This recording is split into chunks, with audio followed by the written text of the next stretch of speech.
दोस्तों ये कहानी है बहुत पुरानी, लव स्टोरी कह दो इसे, प्रेम कहानी है। और शायद ही राजस्थान में ऐसे कोई लोग होंगे या भारत में ऐसे लोग होंगे जो इन दो कैरेक्टर को नहीं जानते होंगे। ये कहानी उस प्रकार से जैसे लैला मजनू की हीर रांझा की है, और उसी प्रकार ये कहानी है हमारे जैसलमेर के लोधरवा की राजकुमारी मुमल और अमरकोट के राजकुमार महेंद्र की। होता क्या है इस कहानी में, ये सारी चीज़ें बताऊंगा मैं। इस कहानी में एक बार क्या होता है कि महेंद्र की बहन की जो शादी है वो गुजरात के हमीर जडेजा से की होती है। तो एक बार क्या होता है, हमीर जडेजा अपने ससुराल आता है, तो महेंद्र और दोनों बैठ के एक दिन बातें करते हैं। बातें करते करते उनके दिमाग में एक प्लानिंग आती है कि चलो आज शिकार पर जाते हैं। और शिकार उस टाइम, राजाओं के टाइम, एक शौक था, मतलब खेल माना जाता था, और उससे बहादुरी का मतलब वो पैमाना माना जाता था शिकार को। तो क्या होता है, हमीर और महेंद्र शिकार करने की योजना बनाते हैं और शिकार के लिए निकल पड़ते हैं।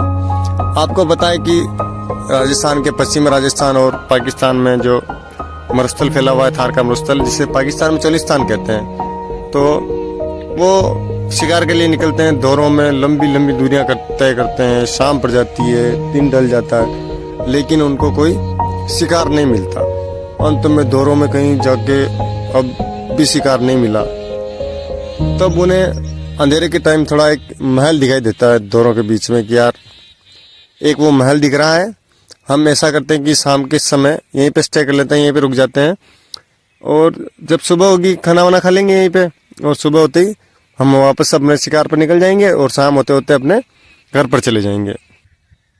अब महेंद्र और हमीर शिकार नहीं मिला तो उस महल में जाने के लिए तैयार हो जाते हैं, और महल में जाते हैं, और उन्हें वहाँ पर महल में द्वारपाल स्वागत भी करते हैं, महल में स्वागत भी होता है, और उन्हें खाना वाना देते हैं, पानी पिलाते हैं, और उनका सत्कार सम्मान करते हैं।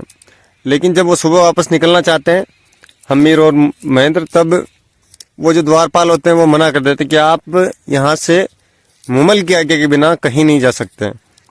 तो हमीर और महेंद्र पूछता है कि ये मुमल कौन है और हमें उनसे क्या लेना देना है, क्यों नहीं जाने देगी। तो वो बोलते हैं द्वारपाल की मुमल यहाँ की राजकुमारी है, और यहाँ जो होता है वो राजकुमारी की इच्छा के अनुसार होता है, और वो जो कहती है वही होता है।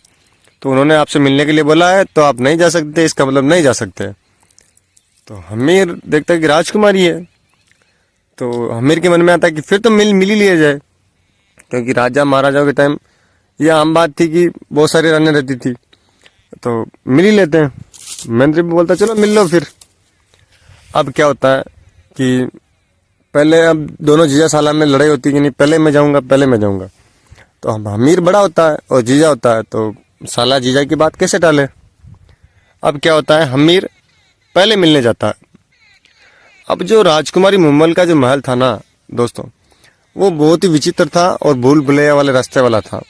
एक तो गुफा सा रास्ता, और आगे जाते ही कुछ शेरों की आवाज़, जंगली जानवरों की आवाज़, टाइगर की आवाज़, और वैसे ही दौड़ रहे हैं, उछल रहे, कूद रहे, मतलब उन्होंने कुछ सिस्टम बना रखा होगा, तो वैसे ही हो रहा है। तो महेंद्र जाता है और गुफा में जैसे ही शेर की आवाज़ सुनता है, दौड़ता हुआ पीछे चप्पलें हाथ में लेके वापस महल से बाहर, और महेंद्र से जाके बोलता है कि मैं तो मिल लिया, आप जाके मिल लो। ये नहीं बताता कि अंदर शेर है, क्या है, कुछ है। अब खुद डरपोक है तो उसका कैसे बताए। तब वो आ जाता है। महेंद्र कहता है कि चलो ठीक है मैं जाता हूँ। महेंद्र एक वीर बहादुर की तरह जाता है महल के अंदर। वही रास्ता, वही भूल भुलैया, वही विचित्र वीरान रास्ता, और उसमें वही दहाड़े, वही शेर, वही जंगली जानवर। लेकिन महेंद्र डरता नहीं है क्योंकि वो बहादुर होता है। आगे जाता है, जैसे ही शेर की दहाड़ सुनाई देती है वो वार करता है, तो वो जो शेर था वो गिर जाता है। वाकई दोस्तों ये जो शेर था असली नहीं था, एक मोम का बनाया हुआ शेर था, जो उस प्राचीन टाइम में, पुराने टाइम में ऐसी कुछ कलाकारी कर रखी होगी जिससे उससे आवाज़ें निकल रही है, उछल रहा कूद रहा है, वो शेर नीचे गिर जाता है।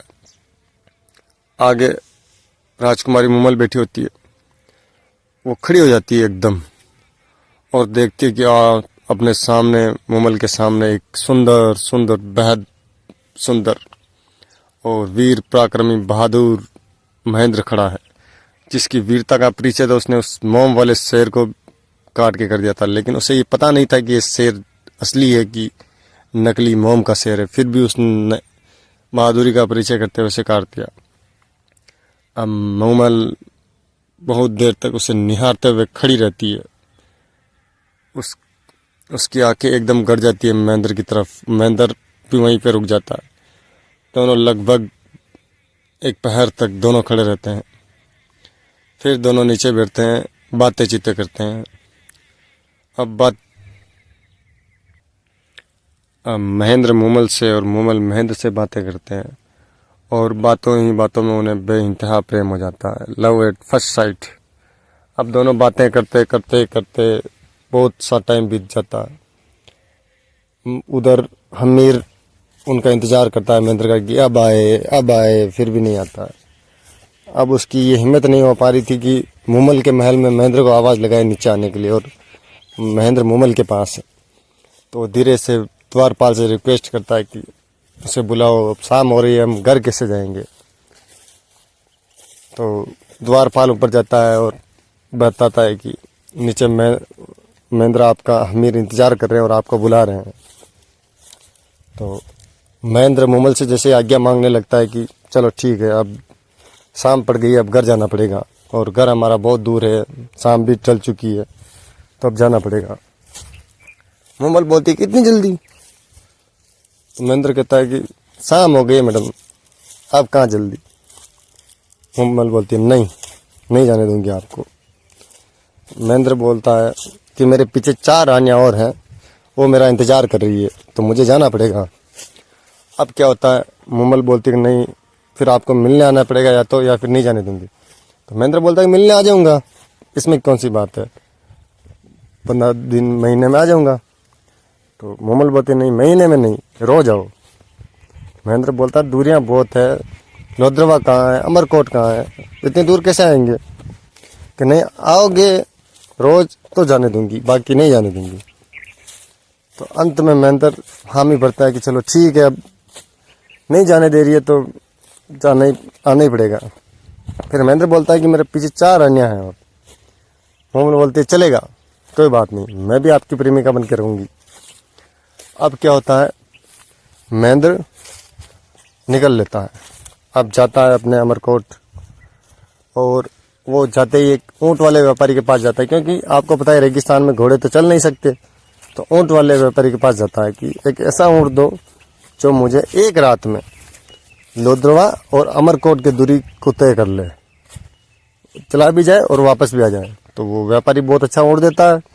महेंद्र ऐसा करता है कि रोज सब सोते ही निकल लेता है अमरकोट से लोद्रवा की ओर, और यहाँ पे आके मोमल से मुलाकात कर लेता है और वापस चला जाता है। ऊँट अब समझदार हो गया था और ऊँट को रास्ता भी पता चल गया था। तो पहले दिन तो थोड़ा टाइम लिया, लेकिन अब वो बहुत जल्दी आने लगा। अब क्या होता है कि बाकी रानियां और उसकी माँ देखती महेंद्र की कि महेंद्र रात में पता नहीं कहाँ जाता है, दिन में पूरे दिन खर्राटे मारता रहता, सोता रहता। बहुत दिन हो गए बातचीत किए उससे, उसकी शक्ल देखे हुए 15 दिन महीना हो गया, लेकिन शक्ल भी नहीं देखी हमने। अब पता करते हैं कि ये कहाँ जाता है।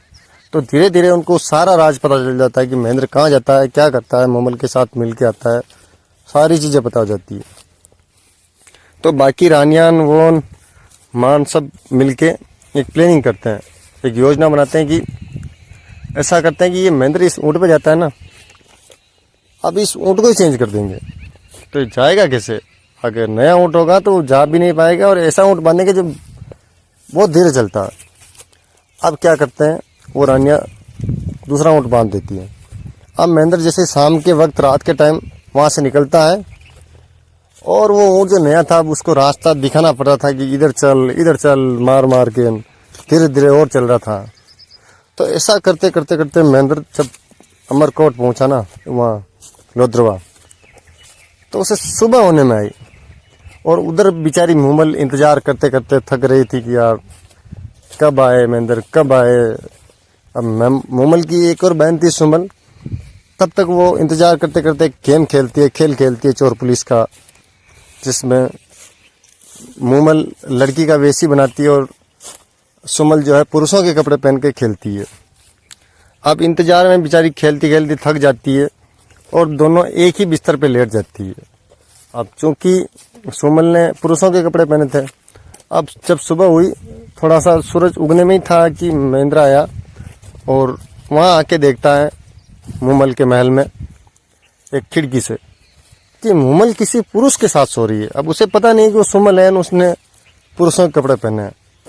वो गुस्से में थर्रा था, वह अपनी कटार को हाथ से फेंकते हुए भागा वापस अमरकोट की तरफ चल देता। कहता है कि यार मूमल इतना प्यार करने वाली, इतना प्रेम करने वाली मेरे साथ धोखा कर रही है। धोखा किया इसने, मैं अभी इससे कभी जिंदगी में बात नहीं करूंगा और न ही इससे मिलूंगा। ये प्रण लेकर महेंद्र अमरकोट वापस आ जाता है। उधर बेचारी मूमल इंतजार करते करते रोज इंतजार करती है कि आ जाएगा, फिर भी नहीं आता है। उसे पता नहीं था कि वो महेंद्र यहाँ आके गया। अब क्या होता है कि मूमल को ये बात पता लग जाती है कि उसको वो कटार मिल जाती है महेंद्र वाली कि यार महेंद्र आया था, शायद उसने मेरे साथ सुमल को सोते हुए देख लिया, इसलिए वापस चला गया। अब वो वापस अमरकोट जाने का निर्णय लेती है। अमरकोट में महल के बाहर, महेंद्र के महल के बाहर जाकर द्वारपालों से कहती है कि हे द्वारपालों, महेंद्र से जाकर कहो कि मूमल आपसे मिलने आई है।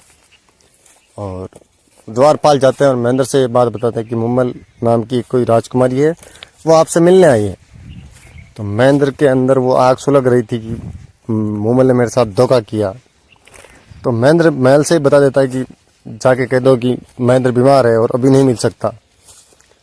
तो मूमल को वापस वो समाचार मिलता है कि महेंद्र बीमार है। तो वो 2 दिन तक द्वार पे ही खड़ी रहती है बिना कुछ खाए पिए, ऐसी की ऐसी कि यार जब महेंद्र ठीक होगा तभी मिल के जाऊँगी, वरना वापस तो नहीं जाऊँगी। अब वो द्वारपालों से कहती है कि आज उनका हालचाल पूछ के आना कि महेंद्र कैसा है। तो वापस 2 दिन बाद द्वारपाल जाते हैं अंदर और कहते हैं कि वह आपके हालचाल के बारे में पूछ रही है कि आप महेंद्र कैसा है। तो महेंद्र कहता है कि बोल देना उस मूमल को कि महेंद्र तो शाम को ही मर गया। अब जो द्वारपाल वो समाचार लाता है और मूमल के कान में जैसे ये समाचार जाते हैं, मूमल अपना सिर पटक पटक कर उसी द्वार पे अपने प्राण त्याग देती है। उसके प्राण पंखे उड़ जाते हैं। जब ये समाचार वापस महेंद्र के पास जाता है कि मूमल अपने द्वार पर ही अपने प्राण त्याग चुकी है आपके, तो महेंद्र दौड़ा दौड़ा वापस द्वार पे आता है। देखता है कि अब कुछ नहीं रहा, मूमल देह त्याग कर चुकी है, अब वो मर चुकी है। महेंद्र को पछतावा होता है कि मेरे से मूमल कितना प्रेम करती थी, कितना प्यार करती थी, लेकिन एक जरा सी चूक, गलतफहमी ने मुझे और मूमल को अलग कर दिया। और महेंद्र भी उसी विराग में होते हुए वो भी अपने प्राण त्याग कर देता है। तो दोस्तों, इसी कहानी को इतिहास में महेंद्र मूमल के नाम से, प्रेम कहानी के नाम से जानी जाती है। और ये कहानी सदियों से अमर है, एक प्रेम कथा है। ये कहानी अगर आपको पसंद आई हो, अगर आपके दिल के करीब आई हो, आपके दिल को छुआ हो, तो हमारे वीडियो को लाइक और चैनल को सब्सक्राइब करना ना भूलें। थैंक यू, धन्यवाद।